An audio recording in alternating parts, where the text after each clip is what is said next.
La ley de la frontera es sencilla. Cada quien atiende lo suyo, o el desierto lo cobra en su lugar. Para una mujer que vivía al filo del territorio apache, esa norma era casi sagrada. Pero cuando una mujer solitaria cargando con sus propias penas calladas, encuentra a un niño indígena acorralado por lobos, la ley de su corazón pesa más que cualquier otra. Lo salva aun siendo hijo del mismo pueblo al que su gente temía. Esa noche, mientras la luna colgaba sobre las llanuras como un cráneo pálido, no fueron represalias lo que llegó a su puerta. En su lugar, los guerreros de la tribu silenciosos y pintados rodearon su cabaña no con armas de guerra, sino con ofrendas que revelarían una historia de necesidad de sacrificio y de un secreto capaz de transformar su vida para siempre. El viento en las altas planicies del territorio de Arizona era como un espíritu inquieto, un lamento constante que barría la hierba rala y arañaba las vigas desgastadas de la cabaña de Sarah McGregor. Era un sonido de soledad, el único acompañante que tenía la mayoría de los días, salvo los conejos asustadizos y el aullido ocasional de algún coyote lejano. A los 28 años el mundo de Sarah se había reducido a su humilde terreno, un pedazo de tierra terca y una cabaña de un solo cuarto que se erguía como monumento solitario a una vida que había descarrilado sin aviso. Su esposo, el cabo John McGregor, del Quinto de Caballería, había sido un buen hombre fuerte de risa amplia y manos firmes en las riendas pero suaves con ella. Le había prometido aventuras y un hogar levantado en medio de lo salvaje. Cumplió con la casa, pero la aventura fue solo suya, un último encuentro fatal, con un grupo de chiricahuas que la dejó viuda a los 25. Esa misma gente de la que los vecinos de San Carlos murmuraban con miedo, fue la que la condenó a la soledad. 3 años habían pasado cada uno endureciéndola más. La mujer dulce que había seguido a su marido al oeste se había desvanecido igual que la pintura de los postigos de la cabaña.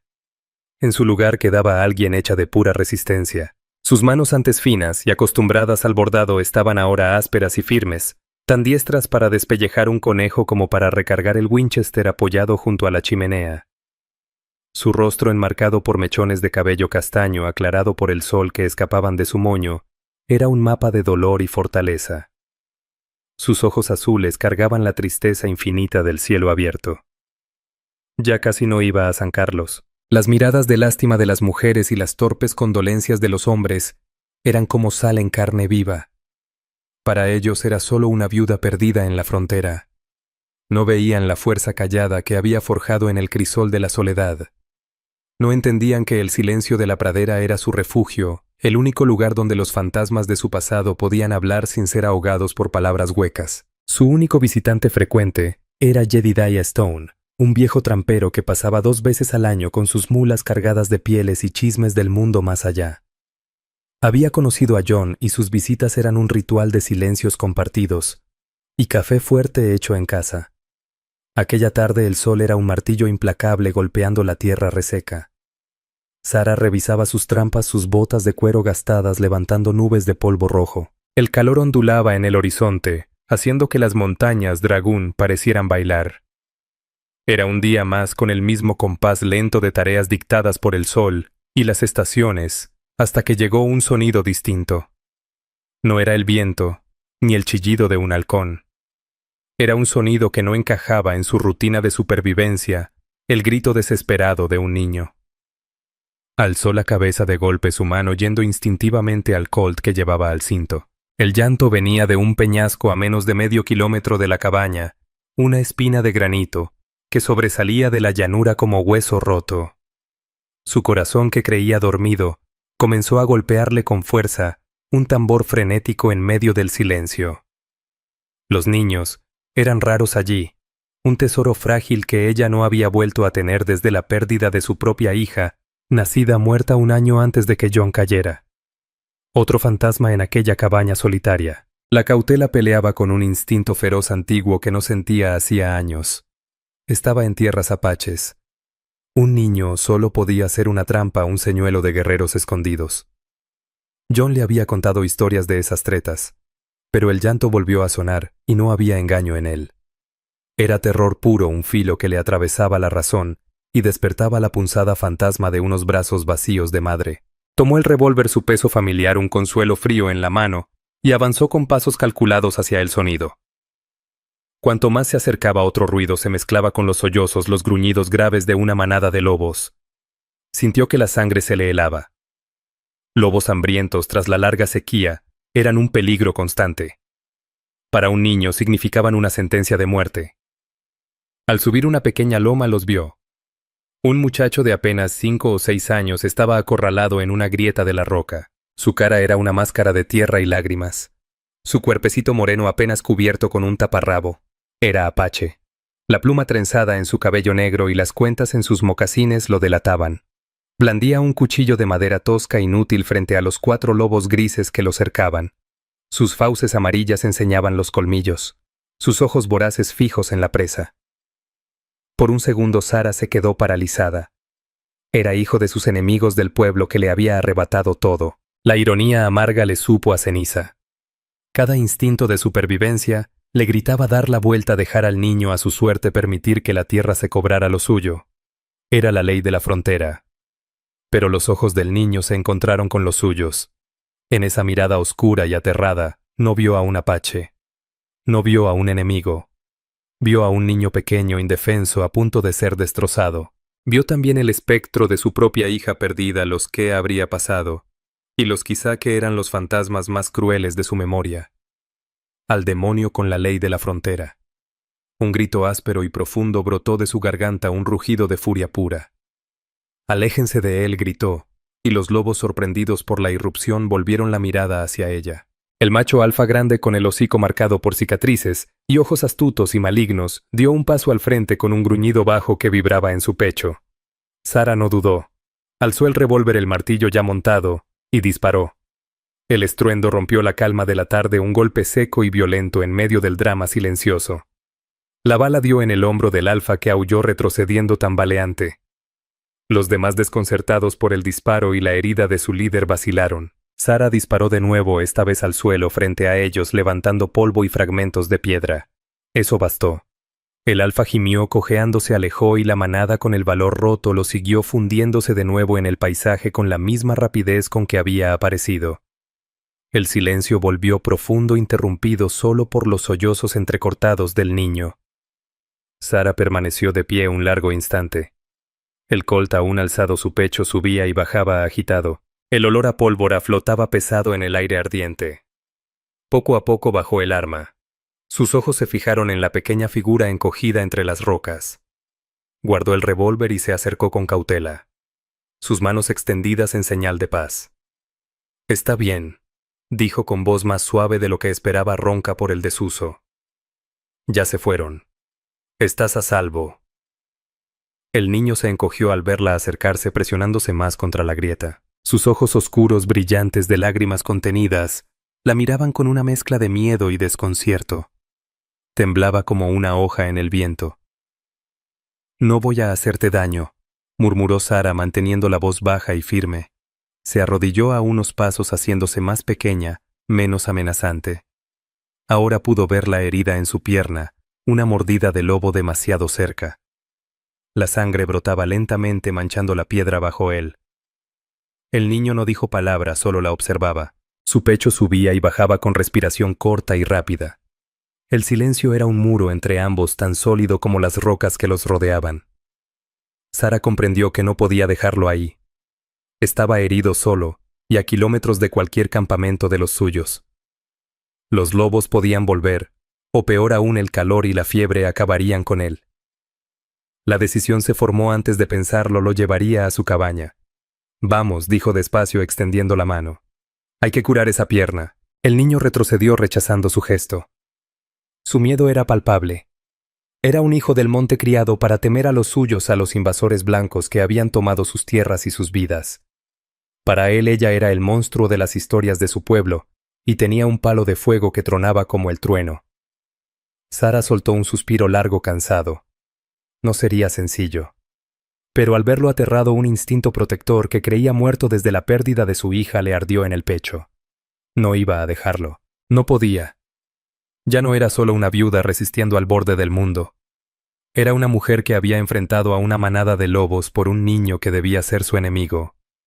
Y en el vasto silencio implacable de la pradera, ese acto lo había cambiado todo. Ahora mandaba la ley de su corazón, y tendría que afrontar las consecuencias. Llevar al niño a la cabaña fue un pacto silencioso. Él se negó a tomar su mano. Su cuerpecito rígido de miedo era casi doloroso de mirar. Al final Sara se limitó a mantenerse erguida sin gestos amenazantes y empezó a caminar despacio de regreso. Tras unos pasos miró atrás. El niño seguía acurrucado entre las piedras, sus ojos siguiendo cada movimiento suyo. Ella se detuvo y esperó. El sol golpeaba fuerte y el silencio se hacía denso. Finalmente, con un esfuerzo visible que le costó todo su valor, el muchacho se puso en pie gimiendo de dolor al apoyar la pierna herida. Comenzó a seguirla cojeando siempre a unos metros de distancia. El trayecto fue lento como una procesión muda a través de las llanuras abrasadas por el sol. Sara iba al frente, la mente un torbellino de dudas. ¿Qué había hecho acoger a un niño apache, un chiricahua? No era solo un error. Era un suicidio. El ejército a menos de 50 kilómetros tenía una lógica brutal. Los apaches eran una amenaza que debía eliminarse también sus hijos. Si lo encontraban, lo matarían sin pensarlo. Y a ella por ocultarlo. Y si lo hallaban sus propios guerreros, ¿qué creerían? Que ella lo había raptado. Vendrían por él con rifles y alaridos como cuando acabaron con la patrulla de John. El frío le recorrió la espalda. Pero al volver la vista y ver al pequeño cojeando detrás, con el rostro endurecido por el dolor, el miedo se desvanecía, y quedaba una resolución férrea. Había tomado una decisión y la sostendría hasta el final. De vuelta en el interior fresco y sombrío de la cabaña, el niño se quedó clavado junto a la puerta.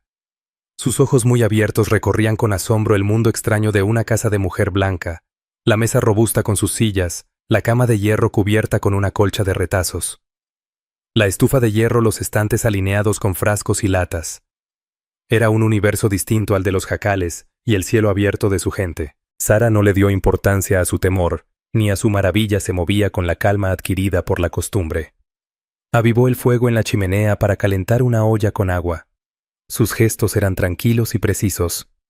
Rasgó una tira limpia de una sábana vieja de lino y tomó de un estante una pequeña caja de madera.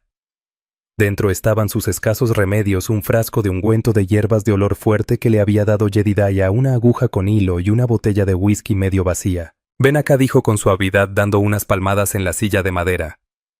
«Déjame ver esa pierna». El niño no se movió. Sus ojos saltaban de ella al Winchester, apoyado contra la pared, y luego a la puerta, como si pensara escapar. Sara soltó un suspiro. «No voy a hacerte daño», repitió la frase con una voz cansada, cargada de un desgaste más hondo que la jornada.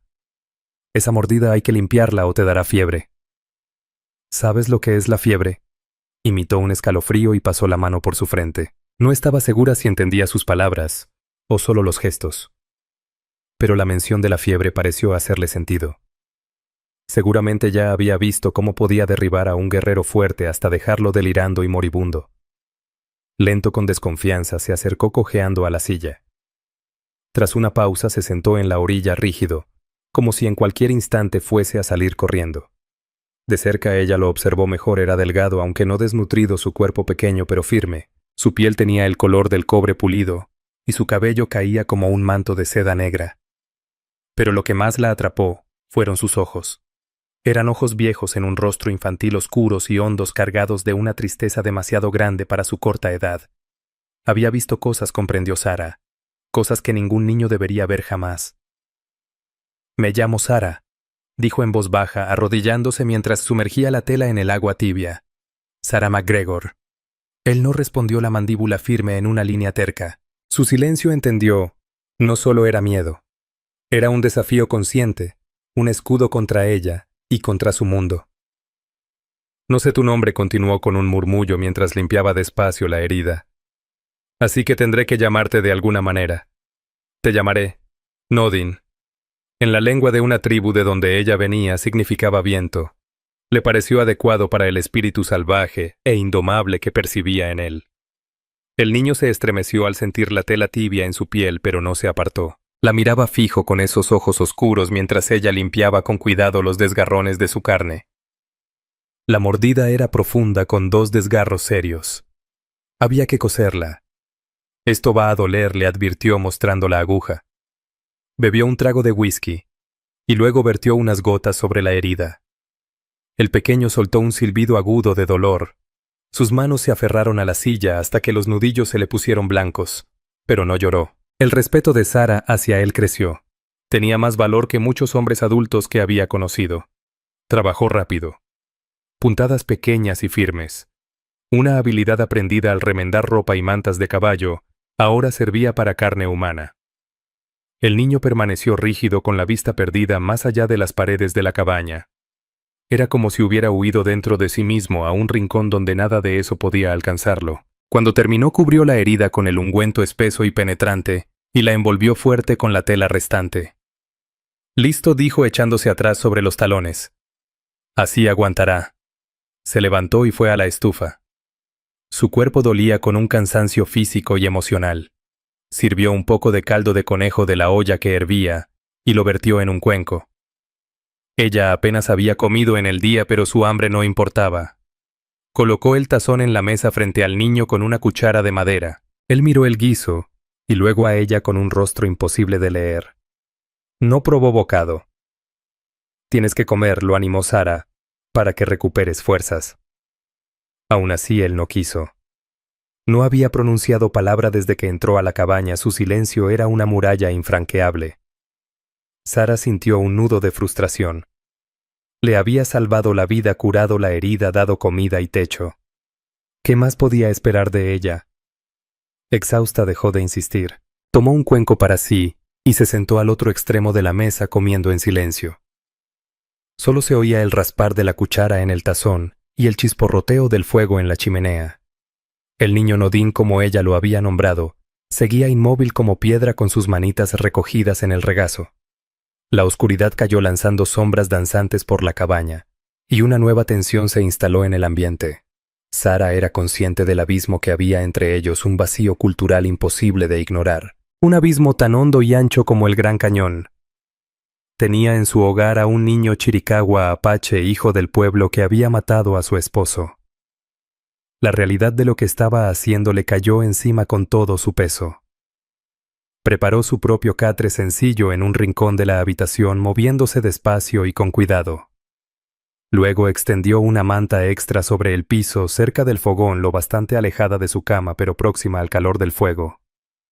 «Aquí puedes dormir», dijo señalando la manta. El niño la observaba, sus ojos reflejando el parpadeo de las llamas. No dio señal de haber entendido ni escuchado. Sara suspiró y regresó a su catre demasiado cansada para discutir o convencerlo. Se recostó sin quitarse la ropa, el Winchester apoyado contra la pared al alcance de su mano. No esperaba dormir. Creía que pasaría la noche en vela, oyendo la respiración del muchacho, aguardando un grito de guerra apache o el retumbar de cascos militares. Pero el agotamiento era un somnífero poderoso. Sus párpados se hicieron pesados, y los sonidos nocturnos, el chillido de un tecolote, el aullido lejano de un coyote solitario, el susurro del viento, la fueron arrullando hasta caer en un sueño ligero e inquieto.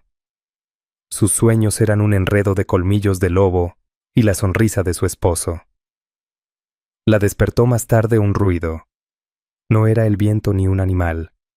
Era un gemido suave, un llanto apagado. El sonido de un niño atrapado en una pesadilla. Sara se incorporó con el corazón desbocado.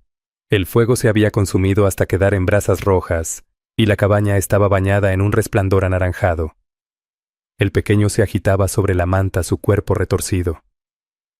Gritó otra vez una palabra gutural en un idioma que ella no comprendía. Soñaba el rostro cubierto de sudor, las manos apretadas en puños. Sara olvidó el miedo, olvidó que era hijo de sus enemigos. Bajó las piernas del catre y cruzó el cuarto. Se arrodilló junto a él, la mano suspendida sobre su hombro, sin saber qué hacer. ¿Qué consuelo podía darle una mujer blanca a un niño apache? «Está bien», susurró la voz espesa de sueño. «Estás a salvo». Solo fue un sueño. Puso la mano en su hombro. Él se estremeció al sentirla, pero no se apartó. Su piel estaba ardiendo. La fiebre que temía ya había llegado. Murmuraba en sueños palabras confusas y agitadas. Solo pudo distinguir un nombre repetido una y otra vez: Taza. Taza. Hizo lo que habría hecho por su propia hija. Tomó un paño y lo mojó en agua fresca del barreño. Se sentó junto a él limpiándole la frente con suavidad, con una caricia ligera como el roce de una mariposa. Murmuraba sonidos tiernos sin lengua ni palabras, solo arrullo. El lenguaje universal de una madre. Poco a poco, bajo esas atenciones, el niño dejó de agitarse. Su respiración se hizo profunda y cayó de lleno en un sueño verdadero. Sara permaneció largo rato junto a él, el trapo húmedo en la mano, observando el subir y bajar rítmico de su pecho. El silencio volvió a la cabaña, pero ya no era el mismo.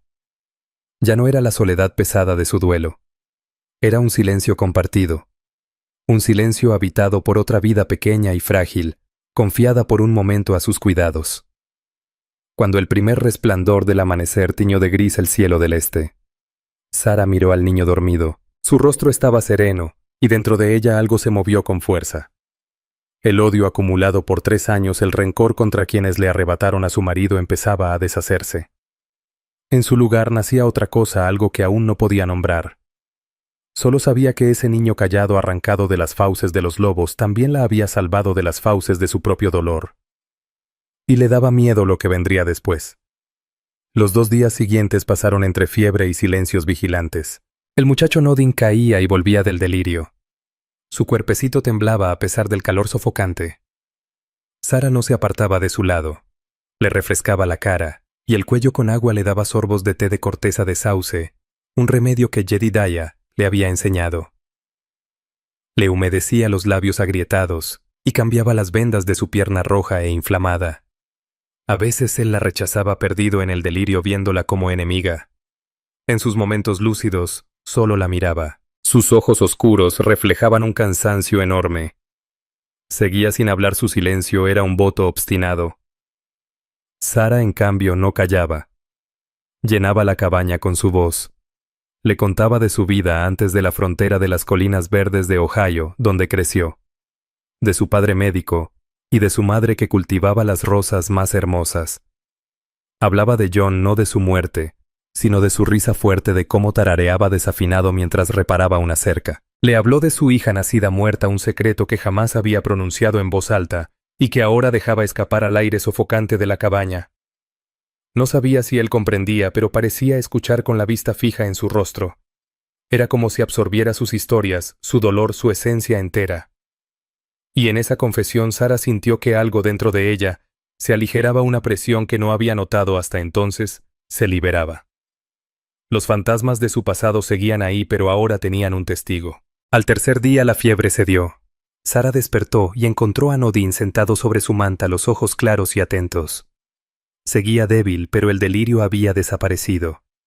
La miraba con una intensidad que la inquietaba. Cuando sus miradas se cruzaron, él apartó la vista con un destello extraño en el rostro que ella no supo descifrar.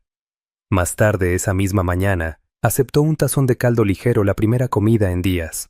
Comió despacio, con calma, sin dejar de mirarla. El silencio entre ellos seguía, pero ya no era una muralla de miedo y desafío. Ahora era algo más sutil, un espacio de cautela y observación mutua. Sara sintió un atisbo de esperanza. Quizá al fin hablara. Tal vez revelara su nombre, su historia, de dónde venía. Pero el día transcurrió, y él permaneció callado, una presencia enigmática dentro de su cabaña.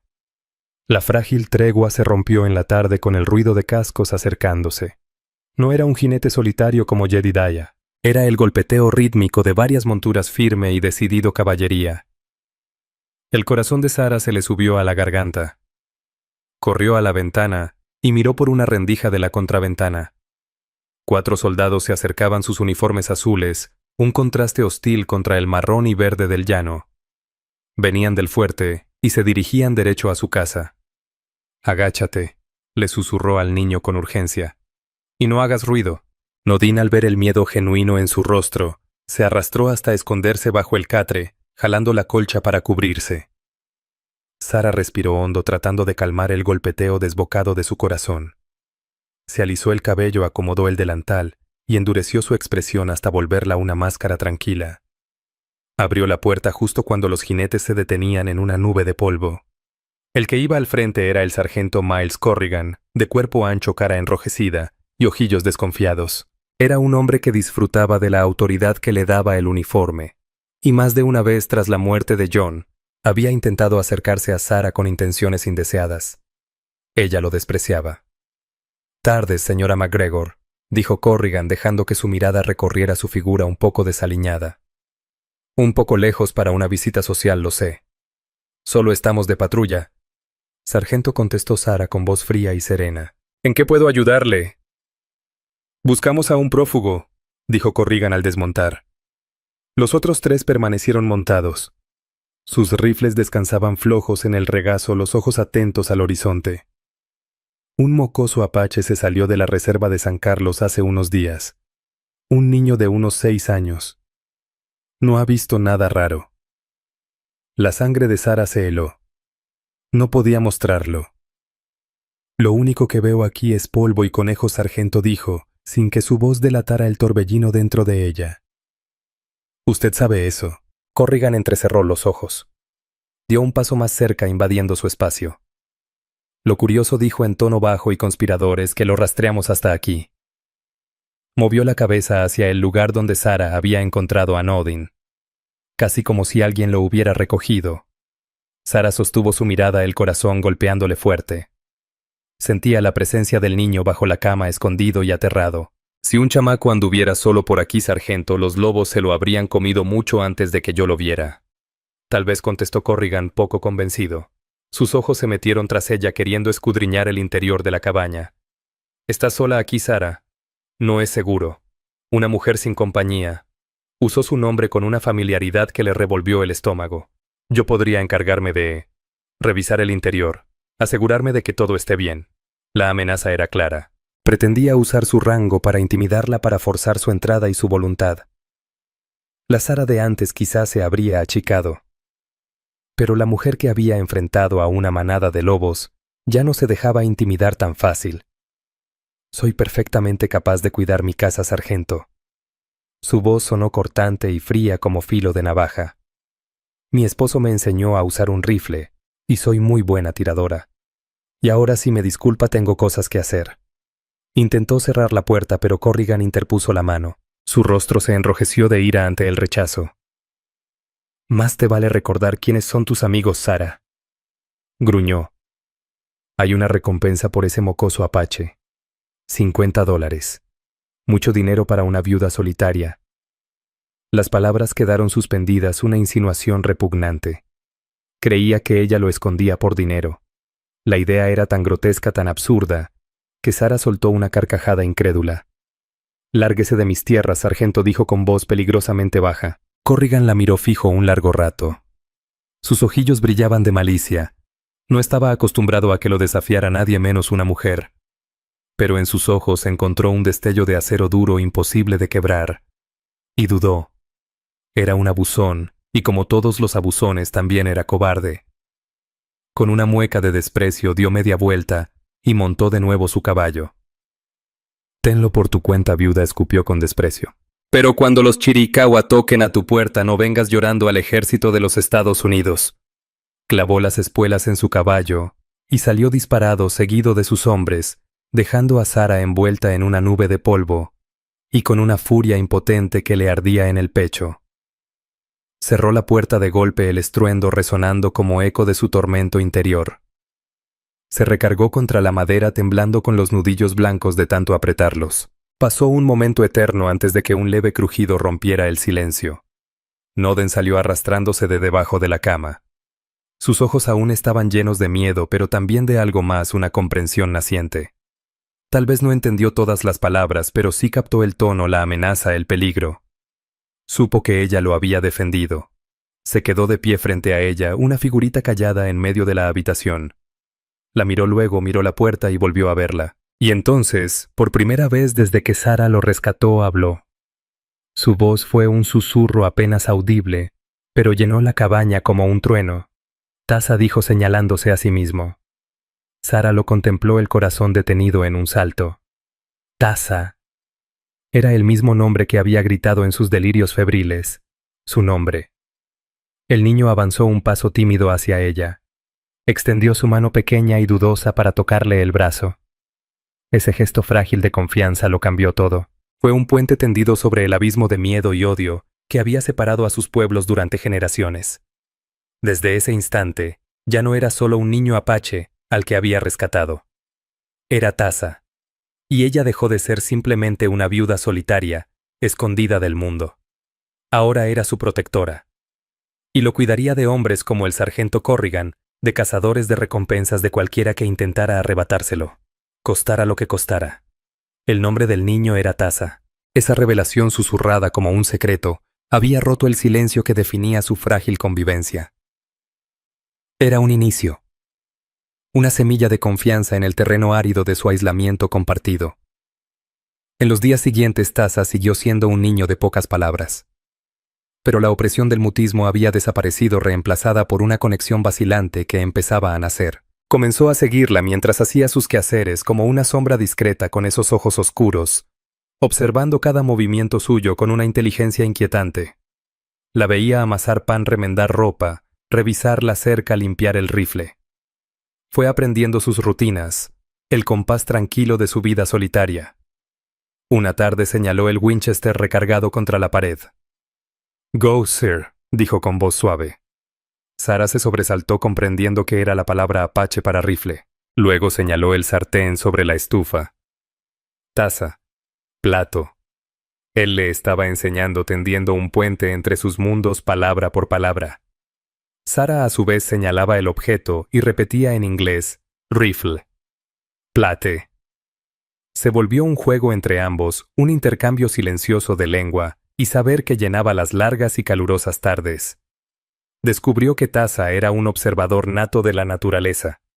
Le mostraba qué raíces podían comerse, qué bayas eran dulces y cuáles eran veneno. Sabía leer las huellas en la tierra, no solo qué animal había pasado, sino cuánto tiempo antes, y si iba deprisa o tranquilo. Era un hijo de la tierra, y su conocimiento valía mucho más que la recompensa de $50 puesta sobre su cabeza. El miedo por él era una presencia constante en su pecho. Sara miraba el horizonte decenas de veces al día, con el corazón encogido al ver una nube de polvo o un jinete lejano.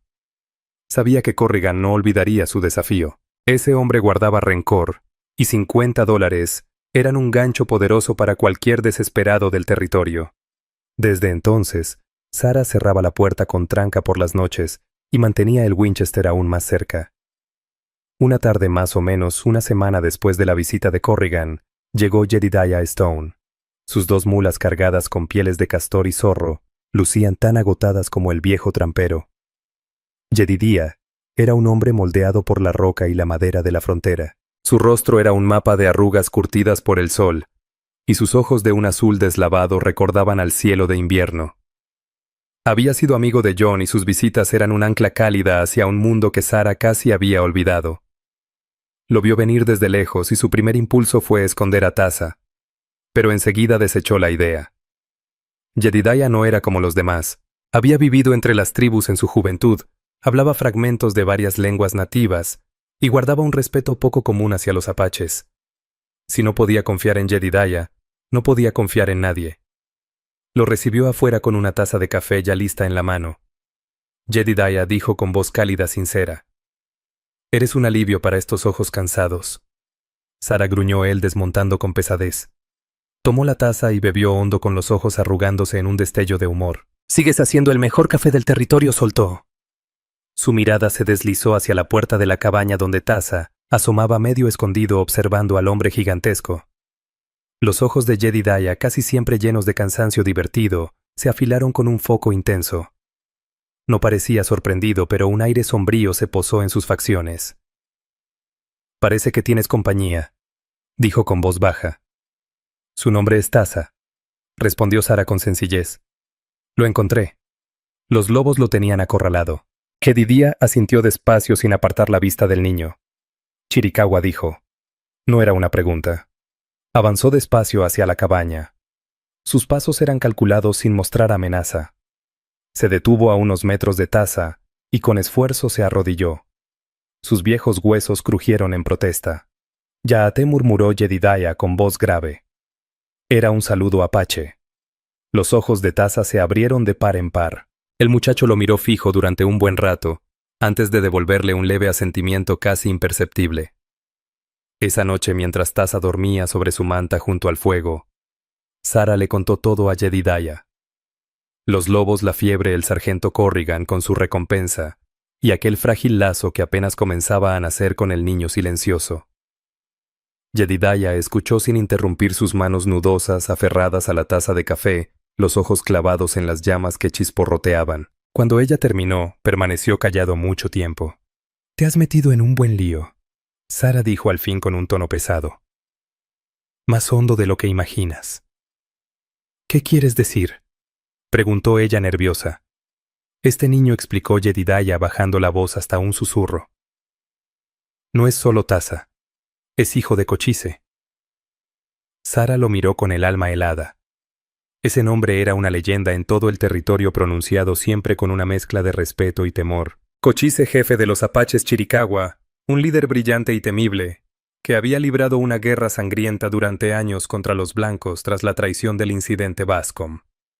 Él era quien había guiado la partida que mató a su marido. Todo giró en la cabeza de Sara. Ese niño dormido plácidamente junto a su fuego, al que ya había empezado a querer, era hijo del hombre al que culpaba de destrozar su vida. La ironía era un cuchillo cruel que se hundía más hondo. El hijo de Cochise, susurró apenas la voz rota. «¿Cómo es posible? Cochise tiene 2 hijos», respondió Jedediah. «El mayor es Naiche, el menor es Taza. He oído rumores en la agencia de San Carlos. Cochise intenta hacer la paz. Aceptó trasladar a su gente a la nueva reserva, como gesto de buena voluntad. Pero un grupo encabezado por un guerrero llamado Jerónimo no confía en los ojos pálidos. Ellos quieren seguir luchando. Hay división entre los Chiricahuas. El niño debió separarse de los suyos». «¿Y Corrigan lo sabe?», preguntó Sara, la mente desbordada. «Tal vez no sepa que es hijo de Cochise», concedió Jedediah. «Pero entiende que es una ficha valiosa, o al menos $50 fáciles. De cualquier forma, el pequeño corre un peligro enorme del ejército de cazadores de recompensas, incluso de su propia gente, si el grupo de Jerónimo piensa usarlo como moneda de presión contra su padre». Sara miró al niño dormido, su pequeño pecho subiendo y bajando, y una ola de desesperación la cubrió. Pensaba que su vida era simple y reducida, pero ahora estaba en el centro de un conflicto capaz de incendiar toda la región. «¿Qué hago, Jedediah?», preguntó con la voz temblorosa.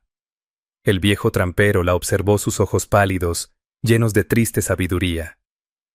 «La gente del chico lo buscará», dijo. «Cochise no descansará hasta hallar a su hijo. Tu mejor esperanza es que ellos lleguen antes que Corrigan». Se quedó pensativo un instante. «Pero no vendrán con guerra. Cochise es un hombre de palabra. Si saben que el niño está a salvo, estarán agradecidos». «¿Y cómo sabrán que está bien?», insistió Sara, angustiada. «Verán a una mujer blanca y creerán que lo robé. Me matarán». «Puede ser», admitió Jedediah. «O quizá vean lo que yo veo, una mujer que salvó la vida de un niño». Se incorporó lentamente, sus articulaciones crujiendo. «Tengo que partir al amanecer». «Pero escucha, Sara, mantén a ese muchacho a salvo. Vigila el horizonte. Y reza porque sean los apaches quienes te encuentren primero». Jedediah partió al día siguiente, dejando a Sara con un peso aún mayor en el corazón, pero también con una chispa de esperanza. Saber que Taza era hijo de Cochise lo cambiaba todo. Ya no era un simple niño. Era un príncipe, un símbolo, la llave de la guerra o de la paz. 2 noches después, la súplica que Jedediah había dejado en el aire se cumplió. Sara despertó de un sueño ligero e inquieto, no por un ruido, sino por un cambio en el ambiente, una certeza repentina de no estar sola. El aire de la cabaña se volvió denso, cargado de una presencia invisible. Llevó la mano al Winchester, el corazón latiéndole con furia. Taza ya estaba despierto, sentado sobre su manta, los ojos fijos en la puerta. No mostraba miedo. A la pálida luz de la luna que entraba por la ventana, Sara distinguió en su rostro una expresión solemne de respeto reverente. Entonces los vio. Por la ventana pudo distinguir siluetas que se movían en la oscuridad. Figuras silenciosas, sombras que parecían surgir de la tierra misma. Caminaban sin ruido, con movimientos fluidos casi espectrales. Estaban rodeando la cabaña. La respiración de Sara se detuvo en su garganta. Había llegado el momento que tanto temía. Los Chiricahuas habían venido. Venían por el hijo de su jefe. Ella apretó el Winchester. sus nudillos apretados, la mente revuelta entre miedo y resignación. Había hecho lo imposible por cuidarlo. Pero ya no había salida. No podía enfrentarse sola a toda una partida de guerra. Solo le quedaba rezar para que mostraran compasión. Esperó los gritos de combate, la puerta hecha astillas, la lluvia de flechas y balas. Pero lo único que llegó fue silencio. Un silencio hondo tan denso que resultaba más perturbador que cualquier ruido. Tasa se levantó. Caminó hasta la puerta. Su silueta se recortaba contra la pálida luz de la luna. Volteó hacia ella. Sus ojos oscuros transmitían un mensaje que Sara no supo descifrar. Luego corrió el cerrojo y abrió. El corazón de Sara se detuvo. En el umbral apareció un guerrero, alto de hombros anchos. Su rostro era una máscara de seriedad y dignidad impenetrable. Vestía un taparrabo sencillo y mocasines. El pecho desnudo, el cabello largo y negro recogido con una cinta de cuero. En la mano no portaba fusil ni lanza, sino una sola pluma de águila. A la luz de la luna detrás de él, Sara alcanzó a distinguir decenas de guerreros en semicírculo alrededor de la cabaña. No venían pintados para la guerra. Sus rostros eran solemnes. Sus manos vacías. Tasa dio un paso adelante y pronunció una sola palabra. Aité. Padre. La máscara del guerrero se desmoronó. Sus ojos tan parecidos a los del niño se llenaron de un alivio inmenso desbordante. Se arrodilló y estrechó al muchacho en sus brazos, aferrándolo con fuerza, los hombros temblando de emoción contenida. Era Cochise, el gran jefe de guerra. El terror del territorio estaba ahora de rodillas en su puerta, llorando de gozo por recuperar a su hijo. Sara permaneció inmóvil. La Winchester todavía entre sus manos, testigo muda de la escena. Después de un rato, Cochise soltó al niño y se irguió imponente. Sus ojos aún húmedos se clavaron en los de ella. Miró el rifle, la cabaña sencilla y limpia tras de ella. Su mirada era intensa, como si quisiera leerle el alma. Dijo algo en su lengua con voz grave y poderosa. Tasa, todavía junto a su padre, tradujo por primera vez una frase completa. Mi padre pregunta por qué no has cobrado la recompensa por su hijo. Sara lo miró aturdida. La recompensa. El soldado blanco Corrigan. Tasa explicó con rostro serio. Él fue al campamento de mi padre. Dijo que sabía dónde estaba. Dijo que una mujer blanca me tenía y que por $50 me entregaría. Las piezas encajaron de golpe con un ruido sordo en su mente. Corrigan. No solo la había amenazado, había buscado a los apaches. Quiso jugar a dos bandos, sacar provecho sin importarle la sangre que desatara. Les había contado que ella era una cazadora de recompensas, reteniendo al niño por dinero. Es mentira, dijo Sara con voz temblorosa entre rabia y miedo. Jamás pedí nada. Lo salvé de los lobos. Lo estaba cuidando. Cochise escuchó la traducción. Su expresión permaneció inescrutable. Dio un paso hacia adelante, sin apartar sus ojos de los de ella. Tan cerca, Sara alcanzó a ver las arrugas de pena alrededor de sus ojos, las hebras grises en su melena negra. No era el monstruo de sus pesadillas. Era un hombre, un padre que había temido perder a su hijo. Volvió a hablar, esta vez más suave. Tasa tradujo. Mi padre dice que lo sabe. Dice que quien miente por dinero tiene el corazón torcido. Dice que no vino a pelear sino a conocer a la mujer que salvó al hijo de su enemigo. Dice que ha traído obsequios. Señaló a los guerreros detrás. Uno a uno avanzaron en silencio con movimientos ligeros y solemnes. Fueron dejando ofrendas en la entrada. Pieles de venado curtidas con una suavidad que parecía terciopelo. Cestos trenzados con maíz seco y frijoles de mezquite. Una manta magnífica con los colores del atardecer. Y al final un guerrero depositó un fusil, un Spencer nuevo mucho mejor que su vieja Winchester. Sara contempló la pila de regalos intentando entender. No era la represalia que había temido. Era gratitud. Era un gesto de paz, de respeto de parte de aquellos a quienes siempre le enseñaron a odiar. Cochise habló una última vez. Mi padre dice que has demostrado gran honor, tradujo Tasa con orgullo. Dice que los Chiricahua no lo olvidarán. Esta tierra donde vives ahora es tuya. Ningún apache te hará daño. Eres una de nosotros. Eres Shima Yasi. ¿Qué significa eso?, susurró Sara. Taza sonrió una rareza hermosa. Significa madre pequeña. Cuando los primeros rayos del amanecer pintaron el cielo de tonos rosados y dorados, los guerreros apaches se desvanecieron en el monte, tan silenciosamente como habían llegado. Kuchisa fue el último en marcharse. Se quedó un instante con la mano firme sobre el hombro de su hijo, cruzando la mirada con Sara por encima de la montaña de obsequios. Le ofreció un solo asentimiento serio, un gesto cargado de un entendimiento profundo que no necesitaba palabras. Y luego desapareció. Sara quedó sola en la calma de la madrugada con los presentes a sus pies como testigos mudos de lo ocurrido durante la noche. Alzó la vista hacia su cabaña sencilla, hacia las llanuras interminables que se extendían frente a ella. Era la misma tierra, el mismo cielo, el mismo silencio.